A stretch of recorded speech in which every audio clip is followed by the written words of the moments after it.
Hey family, what's going on? I wanted to speak on this real quick concerning brotherly love among our own people, okay? Because we have been programmed to show love to every other people's except for our own. We have been intentionally programmed to despise one another. You can listen to the music, you hear it.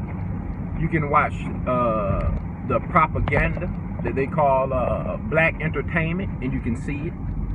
How they are systematically trying to tear us apart from one another or cause us to have a fear or hate for one another. I see it all the time, day to day. Even when I cross paths with another black man, I can sense that timid spirit in him. I can sense that shield, that wall. I can sense them being on guard when I come into their presence. See, not only have the simple-minded people of the world been programmed to hate us, who fall prey to their propaganda, but we've been programmed to hate us. The black man has been programmed to fear the black man. It's a reason why in the movies and so-called entertainment, vast majority of the time black men are depicted as the thugs, as the murderers, as the rapists, as the killers of one another. And we have to shake that programming out of us. We have to pray it off of us. That's the only way to overcome. Because since the Most High has enlightened me more, has given me more light and understanding concerning the world that we live in and how this system is set up off of us, we are literally the gas that is fueling the beast. We are the gas. There is no, I like the way this one brother said it, there is no integration. There's only integration if you yourself are empowered as well, just as those who oppress you, just as those who are in power. That is true integration. But we have been integrated in a way, the same way that chicken is integrated into KFC. We are the fuel of the business, but we have no power. We are the ones being slaves. But back onto topic, I've noticed every time I extend my hand out and go out my way to speak to a brother or a sister, encourage them, to uplift them, to let them know that I identify with them, that we are family, the love I receive in return is often double, if not triple, if not quadruple. And I was wondering the other day, I was like, Father, why is that? Why is that? And the Spirit broke it down to me in this way, within my mind. Said this: imagine the girl in high school who was not pursued, who was not exalted, who was not praised, who was looked at as a geek or looked at as unattractive by the majority. Now she goes throughout her life being ignored, overlooked, or just downright spoken down to.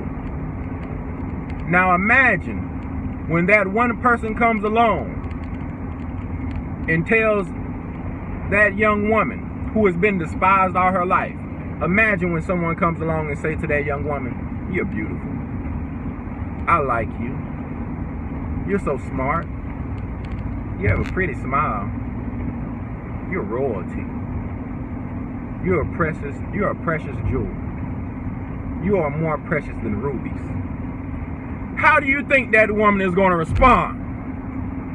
She's going to be on you like white on rice, a glass of milk, and a paper plate in a snowstorm, okay? I got that from a movie. Anybody that remembers, that can recall the movie I took that quote from, feel free to comment that. I'm curious. But yeah, family, that's what we're going to see. So it's no wonder that once we start loving our own, start appreciating our own, start exalting our own and acknowledging our own before we even take notice of others, it's no wonder we receive that gratitude. We receive that startled look like, you talking to me? You know, it goes back even when me and my wife went to this black-owned business not long ago, and I had tipped the chef who had cooked our meal, who was a sister in the back, a black woman in the back. I tipped her $10. And she was so elated. She was so taken back. She was so appreciative. Man, y'all, I thought that woman was getting ready to crown my feet and wipe the tears off my feet with her hair, like Mary Magdalene did the Messiah. You know what I'm saying? Not like she dirt poor or nothing like that, or $10 is just life-changing to her, but it was the thought. And just imagine all the customers that come into that business, and they'll tip the waiter. They'll praise the owner. But the person that is the fuel of that business receives no gratitude, receives no thank you. And then imagine when that person finally does receive acknowledgement and praise. As the scriptures say, give and it shall be given unto you. Pressed down, without measure. I can't remember it word for word. Forgive me, paraphrasing. But I'm sure one of my brothers and sisters know that verse, that particular verse, word for word. I need to accommodate that to my memory. I need to establish that to my memory. But yeah, family, so that's the thing. So once we start to love one another, and don't get me wrong, there's going to be at least 50%, I wouldn't be surprised if not more than 50% of our community, the black people, who are going to remain in the sunken place, who are going to remain. And me and my son went to Ruby Tuesday yesterday. I get there and there was a sister, I guess it wasn't her job to be the hostess, but she was standing right there at the host desk. And you know, before I actually saw them come again, it was her and a friend of hers, I guess another sister. I held the door open. As I'm holding my son, I held the door open, said, you know, after you, Queens. And so yeah, so I get in there and she stands behind the service desk and whatnot. So I'm basically waiting to be sat down with my son. And you know, she looks at me and says, hey, how you doing, sister? No response. Just nothing. A lot of our brothers and sisters are going to treat you just like white supremacists treat you, because they are white supremacists in their hearts. But don't allow the coons, mammies, and sambos to deter you from showing love to the next brother or sister you see. Because that next brother or sister you see will probably give you the love, more love than you, show you more love and appreciation and camaraderie than you expected them to show you, and even give you so much, show you so much brotherly love and camaraderie that it outweighs what the previous person might have gave you if they were in the right spirit. So yeah, family, that's why it's so important for us to love one another. That's why it's so important for us to love one another. But for those who are in the sunken places, like I said, I'm not saying love any and all everybody. Love those who raping your daughter. Love those who killing your son. Love those who's promoting things that would entice the minds of our other young brothers and sisters to take the lives of our children, to take our lives. No, they can have no part with us. But keep up the good fight, family. I don't want to make this video too long. It is 9 minutes. Y'all see my necklace here? Yeah, I made it the other night. Made a necklace for me, son, and the wife. Same colors, but all different patterns.